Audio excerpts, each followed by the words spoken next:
আন্দোলন বাংলাদেশ ঢাকা মহানগর উত্তর দক্ষিণ কর্তৃক আয়োজিত আজকের এই বিশাল গণসমাবেশে এখন সভাপতির বক্তব্য রাখছেন ইসলামী আন্দোলন বাংলাদেশের যুগ্ম মহাসচিব এবং ঢাকা মহানগর দক্ষিণের সংগ্রামী সভাপতি সংগ্রামী জননেতা মাওলানা মোহাম্মদ ইমতিয়াজ আলম।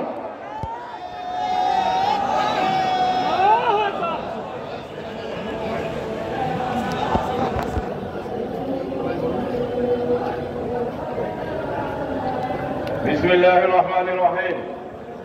নাহমাদুহু ওয়া নুসাল্লি আলা রাসূলিল কারীম। ইসলামী আন্দোলন বাংলাদেশ ঢাকা মহানগর উত্তর দক্ষিণ কর্তৃক আয়োজিত জুলাই অভ্যুত্থানের বর্ষপূর্তি উপলক্ষে আজকের গণসমাবেশ ও মিছিলের সম্মানিত প্রধান অতিথি, জুলাই বিপ্লবের সিপাহ সালার ইসলামী আন্দোলন বাংলাদেশের সংগ্রামী আমির, এই দেশের জনমানুষের আস্থাভাজন আধ্যাত্মিক জননেতা হযরত মাওলানা মুফতি সৈয়দ রেজাউল করিম পীর সাহেব চরমোনাই, উপস্থিত ইসলামী আন্দোলন বাংলাদেশের মহাসচিব সহ কেন্দ্রীয় নেতৃবৃন্দ, সহযোগী সংগঠনের নেতৃবৃন্দ, সাথী ও বন্ধুগণ, 1 বছর হয়েছে ডাইনি ফ্যাসিস্ট হাসিনাকে আমরা এই দেশ থেকে তাড়িয়ে দিয়েছি। গত 53 বছর এই দেশ শাসন হয়েছে। এই দেশে ভাতের অধিকার প্রতিষ্ঠিত হয় নাই, ভোটের অধিকার প্রতিষ্ঠিত হয় নাই, বিচারকরা স্বাধীনভাবে তাদের রায় দিতে পারে নাই, চিকিৎসা, অন্ন, বস্ত্র, বাসস্থান সকল অধিকার থেকে এই মানুষদেরকে বঞ্চিত করা হয়েছে। ক্ষমতায় যাওয়ার আগে সবাই হাতে পায়ে ধরে ক্ষমতায় গিয়ে এই দেশের মানুষকে শোষণ করেছে।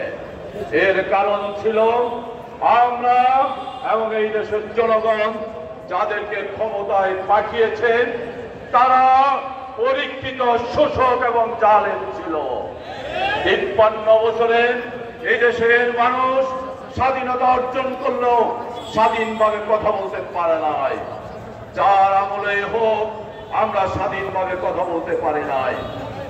যেই আমল এসেছে, শেখ মুজিব সাহেবকে বিশাল এক রক্তক্ষয়ী অভ্যুত্থানের মাধ্যমে হটাতে হয়েছে। জিয়াও শাহাদাত বরণ করেছে, এরশাদকে হটাতে হয়েছে, খালেদাকে হটাতে হয়েছে, হাসিনাকে হটাতে হয়েছে, আবার খালেদা এসেছে, আবার হাসিনা এসেছে, তাদেরকেও রক্তক্ষয়ী অভ্যুত্থান আর আন্দোলনের মাধ্যমে হটাতে হয়েছে। আমরা জনগণ এবং যারা রাষ্ট্রীয় সংস্কার চান না, আমরা বলতে চাই স্বাধীনতার 53 বছরে বারবার স্বৈরাচার ক্ষমতায় যাবে আর আন্দোলন রক্তের মাধ্যমে তাদেরকে হটিয়ে মানুষের অধিকার আদায়ের জন্য এই দেশের মানুষকে রক্ত দিতে হবে। এই দেশের মানুষ এটা আর চায় না। 24-এ যেহেতু গণঅভ্যুত্থান হয়েছে, এই গণঅভ্যুত্থানে রাষ্ট্রের সমস্ত সংস্কার করতে হবে। একটি দল পিআর পদ্ধতি বুঝে না।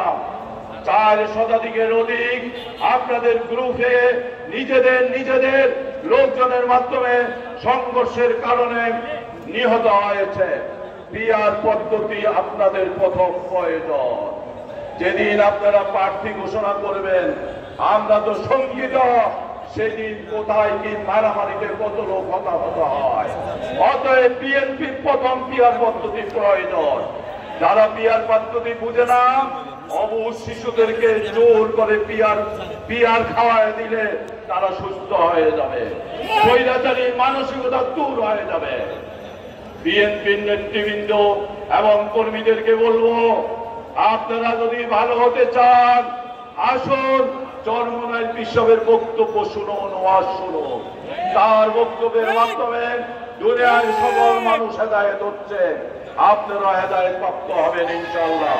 জাতীয় বন্ধুগণ, বক্তব্যের শেষে এসে বলবো, যে উপদেষ্টা সরকার বর্তমানে রয়েছেন, আপনারা সাংবিধানিক নিয়মতান্ত্রিক কোন সরকার নয়, আপনারা গণ অভ্যুত্থানের সরকার। অতএব অধিকবাদী সংবিধানের মাধ্যমে আপনাদের সংস্কার করতে হবে, এটার কোনো বাধ্যবাধকতা নয়। এই দেশের জনগণ গণ অভ্যুত্থান করে আপনাদেরকে ক্ষমতায় দিয়েছে। এই দেশের সকল রাজনৈতিক বুদ্ধিজীবীদের ঐক্যমতের ভিত্তিতে, অধিকাংশের ঐক্যমতের ভিত্তিতে যেই সংস্কার হবে সেটা সংস্কার আপনারা করতে পারেন। অতএব আসুন, এই দেশের মানুষকে যদি মুক্তি দিতে হয়, ৫৩ বছরের যেই শাসন ব্যবস্থা বারবার ব্যর্থ হয়েছে, এই শাসন ব্যবস্থা দিয়ে এই দেশের মানুষের মুক্তি আসবে না। আল্লাহ রাব্বুল আলামিন তার রাসূলকে পৃথিবীতে রাহমাতুল লিল আলামিন দিয়ে একই সুন্দর আদর্শ দিয়ে পৃথিবীতে পাঠিয়েছেন, সেটা হলো ইসলাম। আসুন, এই দেশের সকল মানুষ দল মত ধর্ম নির্বিশেষে ইসলামের জন্য আমরা কাজ করি। ইসলাম প্রতিষ্ঠিত হলে শিশু থেকে বৃদ্ধ পর্যন্ত সকল মানুষের সকল ধর্মের অধিকার প্রতিষ্ঠিত হবে।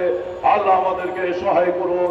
আমরা আজকে এই মঞ্চে দাঁড়িয়ে যারা জুলাই আগস্টে শাহাদাত বরণ করেছে তাদের মাগফিরাত কামনা করছি। যারা আহত হয়েছে তাদের চিকিৎসার ব্যবস্থার জন্য দাবি জানাচ্ছি এবং তারা যেন দ্রুত সুস্থ হয় সেই দোয়া করছি।